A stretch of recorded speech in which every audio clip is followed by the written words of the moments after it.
just a regular moron.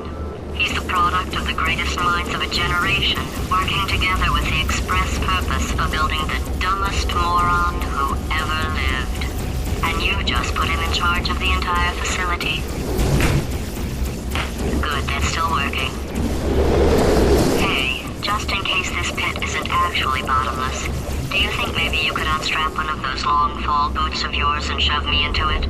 Just remember to land on one foot.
They say great science is built on the shoulders of giants.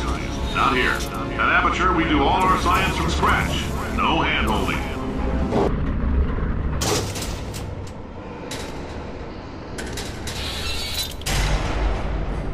All right, let's get started. This first test involves something the lab boys call repulsion gel. You're not part of the control group, by the way. You get the gel. Last poor son of a gun got blue paint. All joking aside, that did happen. Broke every bone in his legs. Tragic, but informative. Or so I'm told.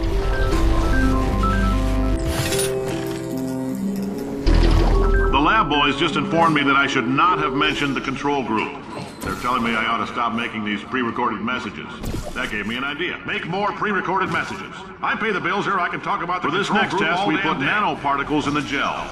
In layman's terms, that's a billion little gizmos that are going to travel into your bloodstream and pump experimental genes and RNA molecules molecules and so forth into your tumors. Now, maybe you don't have any tumors. Well, don't worry. If you sat on a folding chair in the lobby and weren't wearing lead underpants, we took care of that too.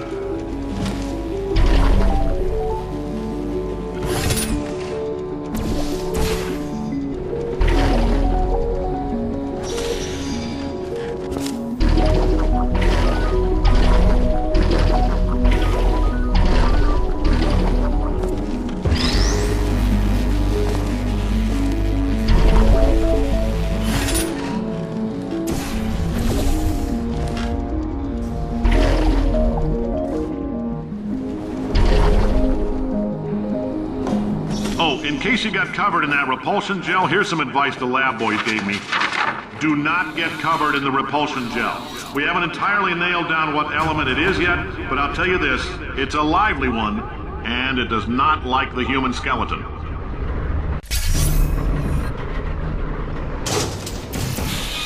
All these science spheres are made of asbestos, by the way. Keeps out the rats. Let us know if you feel a shortness of breath, a persistent dry cough, or your heart stopping, because that's not part of the test. That's asbestos.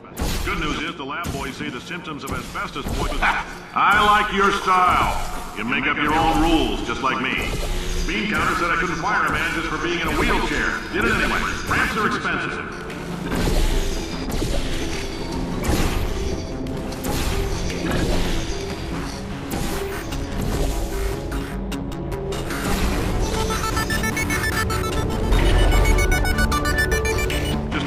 That coffee we gave you earlier had fluorescent calcium in it so we can track the neuronal activity in your brain. There's a slight chance the calcium could harden and vitrify your frontal lobe. Anyway, don't stress yourself thinking about it. I'm serious. Visualizing the scenario while under stress actually triggers the reaction.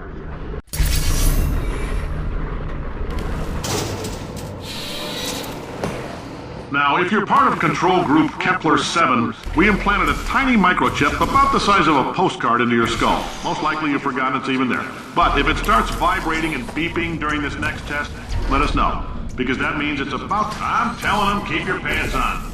All right, this next test may involve trace amounts of time travel. So, word of advice, if you meet yourself on the testing track, don't make eye contact. Lab boys tell me that'll wipe out time. Entirely. Forward and backward. So, do both of yourself a favor and just let that handsome devil go about his business.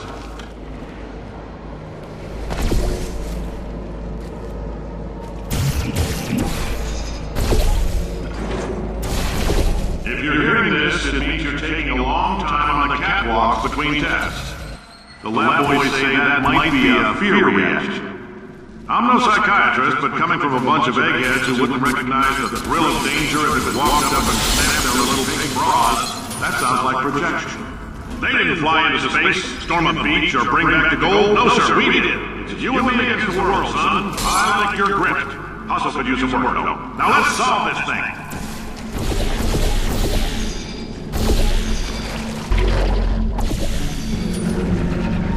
Science isn't about why, it's about why not. Why is so much of our science dangerous? Why not marry safe science if they love it so much? In fact, why not invent a special safety door that won't hit you on the butt on the way out because you are fired? Now you test subject, you're doing fine. Yes, you, box your stuff, out the front door, parking lot, car, goodbye.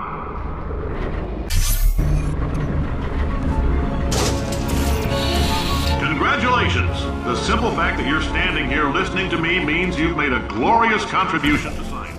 As founder and CEO of Aperture Science, I thank you for your participation and hope we can count on you for another round of tests. We're not going to release this stuff into the wild until it's good and damn ready, so as long as you keep yourself in top physical form, there'll always be a limo waiting for you. Say goodbye, Carolyn. Bye, Carolyn. She is a gem.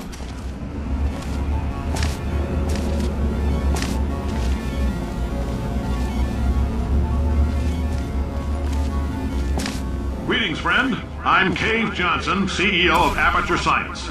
You might know us as a vital participant in the 1968 Senate hearings on missing astronauts. And you've most likely used one of the many products we invented, but that other people have somehow managed to steal from us. Black Mesa can eat my bankrupt... Sir, the testing. Right.